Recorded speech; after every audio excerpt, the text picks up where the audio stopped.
محمد وآل محمد. أعوذ بالله من الشيطان الرجيم. بسم الله الرحمن الرحيم. الحمد لله الذي هدانا لهذا وما كنا لنهتدي لولا أن هدانا الله. بسم الله الرحمن الرحيم. رب اشرح لي صدري ويسر لي أمري واحلل عقدة من لساني يفقهوا قولي. صلوات. اللهم صل على محمد وآل محمد. وأقيم الصلاة إن الصلاة تنهى عن الفحشاء والمنكر ولذكر الله أكبر. Et accomplit la salat. En vérité, la salat préserve de la turpitude et du blâmable. Le rappel d'Allah est certes ce qu'il y a de plus grand. Surat Al-Ankabut, numéro 29, ayat 45. Salawat. Allahumma salli ala Muhammad wa ali Muhammad. Nous avons passé quasiment 2 mois à faire le razadari de notre imam Hussein alayhi salam. Havil, Sukarsu. Patro Auta Muharram Niva Jusu Imam Niyat Karamate? Non, bien sûr que non. Après, les Jedel Smailou et Naupar Amal Karsu. Inch'Allah. Notre responsabilité est d'utiliser cet enseignement comme motivation pour devenir de meilleurs croyants. L'une des nombreuses leçons que nous avons tirées de Karbala est l'importance d'établir la salat, la prière. N'oublions pas que le jour de Ashura, au plus fort de la bataille, l'imam al-Hussein et ses compagnons n'ont pas manqué leur prière. Ils l'ont accompli sous la pluie des flèches. Quelle leçon incroyable et inspirante! Nous ne sommes pas sur le même champ de bataille que l'imam Hussein alayhi salam et nous ne vivons rien de proche de ce qu'il a vécu. Pourtant, nous sommes testés chaque jour par Allah subhanahu wa ta'ala pour voir combien nous accordons de valeur à notre prière. L'effet de la prière, si elle est correctement établie, et qu'elle nous empêche de faire les choses détestées et interdites par Allah subhanahu wa ta'ala. Chacun de nous devrait procéder à une introspection pour voir à quel point nous sommes engagés envers Allah subhanahu wa ta'ala. Essayons d'organiser notre vie autour de la prière. Voici quelques habitudes que nous pouvons prendre pour montrer notre engagement. Prier à l'heure. Le prophète a dit: la valeur d'un homme par rapport à sa religion se mesure par sa diligence à maintenir ses prières quotidiennes. Salawat.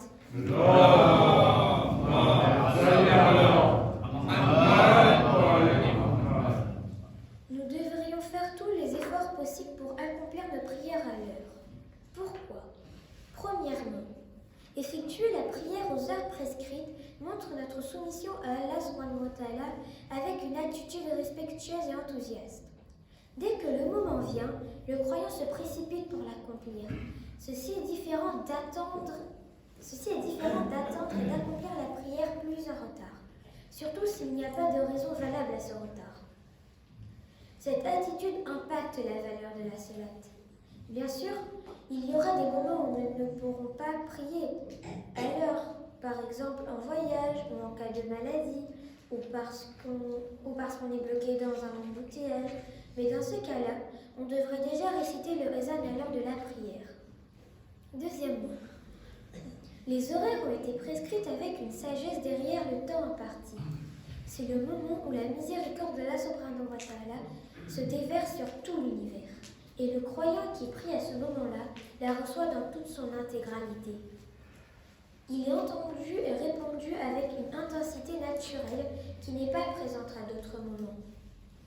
L'imam al-Sadiq alayhi salam a dit: dès qu'il est l'heure d'une salat obligatoire, la porte des cieux est ouverte afin que les actions acceptées des serviteurs puissent s'élever. Salawat.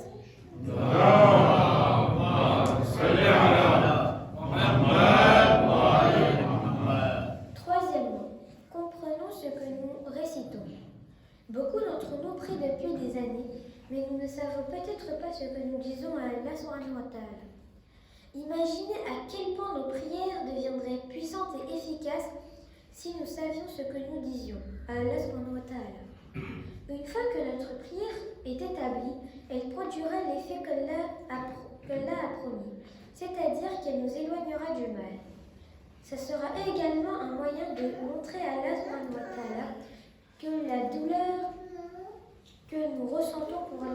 Moussa a eu un impact sur nous. Nous avons pu en tirer une leçon et l'appliquer dans nos vies. L'établissement de notre namas sera notre contribution à maintenir vivant le message de l'imam Moussa.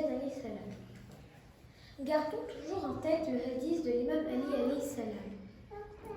Récitez la salat à l'heure indiquée et ne la récitez pas avant l'heure juste parce que vous êtes libre. Et ne la retardez pas parce que vous semblez trop occupé, car vous devez savoir que toutes vos actions seront liées à votre salawat.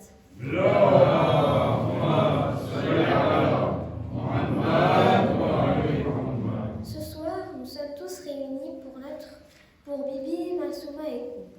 Dans son testament, Imam Moussa al-Kazim demanda à Imam Reza de prendre soin de sa petite sœur Bibi Massouma et Kou.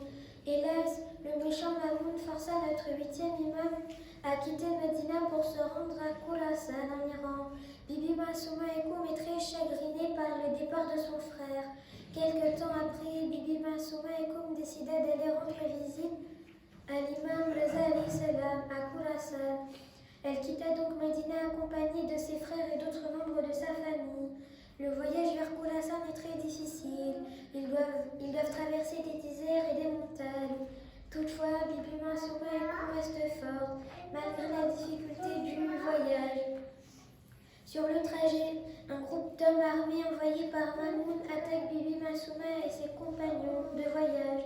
Par conséquent, tous les frères qui voyageaient avec elle sont tués et Bibi Massouma voit de ses propres yeux sa famille être tuée brutalement. Aussi, une dame met du poison dans la nourriture de Bibi Massouma et par conséquent, Bibi Massouma tomba très malade. Elle ne peut plus continuer son voyage et se dirigea vers où elle mourra. Inna lillahi wa inna ilayhi raji'un. Sur les Fatiha pour tout le monde.